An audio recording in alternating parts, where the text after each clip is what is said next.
क्या क्या महंगा होगा, क्या कुछ सस्ता होगा भी कि नहीं, यही हम सबका सवाल है। वफाकी हुकूमत चंद दिन में बजट पेश करने जा रही है। टैक्सों के सुनामी का खदशा जाहिर किया जा रहा है। अगर IMF की हम बात करें तो पूरे बजट के मुतालिक ये कहा जा रहा है कि ये IMF की हिदायत पर यह बजट बनाया जा रहा है। कितनी फिस्कल स्पेस निकलेगी ये भी एक अहम सवाल है। रवा माली साल रिकॉर्ड शॉर्टफॉल के बावजूद अगले साल 2200 अरब रुपए इजाफे का कहा जा रहा है, जो 15,267 अरब रुपए होगा। 220 अरब रुपए के नए टैक्स भी लगेंगे। फिर रिटेलर्स के लिए फिक्स टैक्स स्कीम लाई जा रही है। अब सवाल यह भी पैदा होता है कि 2200 अरब रुपए का इजाफी टैक्स कहां से पूरा किया जाएगा, कैसे पूरा किया जाएगा?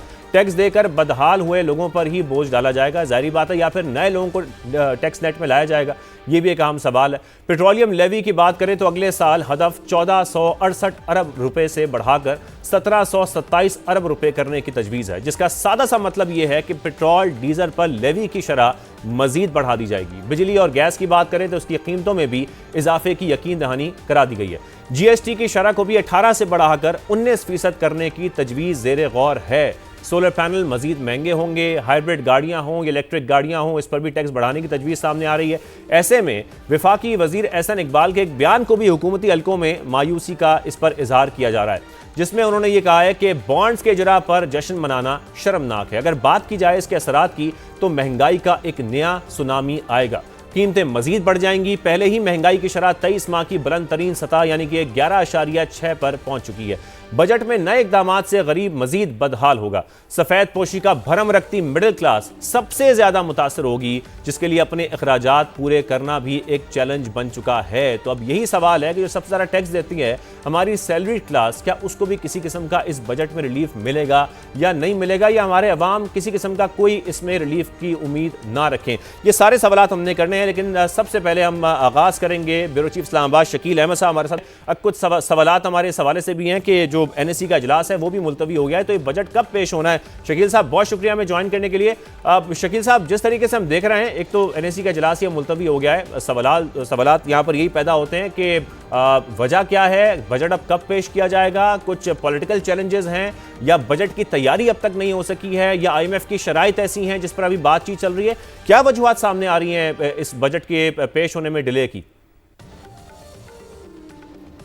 शाहजेब बहुत शुक्रिया। डिफरेंट रीजंस हैं, बहुत सारी वजूहात सामने आ रही हैं। एक तो बड़ी रीज़न ये है कि गिलगित बल्तिस्तान के इलेक्शंस हैं, हमारी मेन स्ट्रीम जो पॉलिटिकल लीडरशिप है वो भी वहाँ पे इंगेज है, और नवाज शरीफ भी वहाँ पे गए हैं, बिलावल भुट्टो जरदारी भी गए हैं, और पॉलिटिकल पार्टीज़ के लोग भी वहाँ पे इलेक्शन कैंपेन में पार्टिसिपेट कर रहे हैं। दूसरी वजह यह भी है कि IMF के साथ भी पाकिस्तान के मुज़ाकरात चल रहे हैं, और वो भी अभी चीज़ें कुछ हतमी तौर पर तय होना बाकी हैं। लेकिन अहम बात यह है कि जो बजट का प्रोसेस है वो शुरू हो चुका था। कल ही जो एनुअल प्लान कोऑर्डिनेशन कमेटी का इजलास हुआ है, ये बहुत बड़ा फोरम होता है जिसमें इकोनॉमिक मैटर्स जो हैं, जिनके इंडिकेटर्स जो होते हैं, मैक्रो इकोनॉमिक फ्रेमवर्क, उसकी मंजूरी दी जाती है, और उसमें PSDP नेशनल डेवलपमेंट आउटले और GDP के ग्रोथ के टारगेट सारे सेट कर दिए गए थे। और अगला मरहला कल था, नेशनल इकोनॉमिक काउंसिल का इजलास होना था, लेकिन आखिरी लम्हात में उसको पोस्टपोन किया गया है। अब नए बजट की जो तारीख है वो भी इन ड्यू कोर्स अनाउंस कर दी जाएगी। होपफुली 8, 10 या 12 जो जून है वो प्रपोज की जा रही है, लेकिन इसका ऐलान अगले 1-2 रोज़ में हो जाएगा।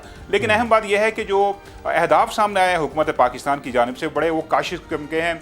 बहुत से हमारे इकनॉमिक एक्सपर्ट से बातचीत हुई, उनका ये कहना था कि जो बजट है वो IMF ड्रिवन होगा, इन्फ्लेशनरी होगा, क्योंकि जिस तरह का IMF प्रोग्राम के अंदर रहते हुए टारगेट सेट किए जा रहे हैं, जो इंडिकेट किया जा रहा है, जो टैक्स और नॉन टैक्स रेवेन्यू 18,000 अरब रुपए से ज़्यादा का, उससे लगता यूँ है कि काफ़ी ज़्यादा आवाम के ऊपर दबाव आएगा। कारोबारी शोबा भी रिलीफ का मुतालबा कर रहा है, लेकिन बहुत ज़्यादा तवक्कुआत वाबस्ता नहीं करनी चाहिए। 4% ग्रोथ रेट तय किया गया है अगले माली साल के लिए। ज़राअत का 3.8%, इंडस्ट्रीज़ का कुछ 4, सर्विसेज सेक्टर का 4.2%। तो आप यहाँ से अंदाज़ा लगाएं कि हुकूमत जो है अभी भी एक स्टेबलाइजेशन किस्म के फेज़ में है। जो ग्रोथ का फेज़ है वो अभी तक नहीं आया। पिछले साल 4.2% ग्रोथ टारगेट था, और इस अगले साल जो है वो 4% रखा जा रहा है, यानी इस जो साल क्लोज हो रहा है उससे भी कम। तो यहाँ से आप अंदाज़ा लगाएं कि पेस इकोनॉमी की काफ़ी स्लो है, इंडस्ट्री दबाव का शिकार है, और आम लोग जो हैं वो पहले ही महंगाई की जद में है, और नया बजट जो है वो आप बड़ी गहरी नज़र रखते हैं जिस तरीके से तजावीज़ सामने आ रही हैं, जो टारगेट सेट किए जा रहे हैं, पहली बात आपको लगता है कि वो रियलिस्टिक टारगेट्स हैं? और सेकेंडली आपने APCC की बात की, उसमें एहसन इकबाल साहब की बहुत सारी स्टेटमेंट सामने आई। उन्होंने जैसे कहा कि हमारी जो मईशत है उसमें इस्तेहकाम आ चुका है, और बहुत सारी उन्होंने मईशत की तारीफें भी उसमें की, लेकिन जो ग्राउंड रियलिटीज़ हैं, जो हमारे अवाम हैं, उस तक तो इसका समर अब तक नहीं पहुँच रहा है। इस बजट में भी हम कोई ऐसी उम्मीद ना रखें हमारी अवाम, शकील? फिर देखिए शाहजेब 4,715 अरब रुपए का जो नेशनल डेवलपमेंट आउटले है, ये एक रिकॉर्ड किस्म का तरक्याती प्लान है, जिसमें वफाक तो सिर्फ 1,126 अरब खर्च करेगा। सूबे जो हैं वो 3,000 अरब रुपये से जायद और कुछ 451 अरब रुपये जो है SOEs हैं वो भी मुख्तलिफ मनसूबों पर लगाएंगे।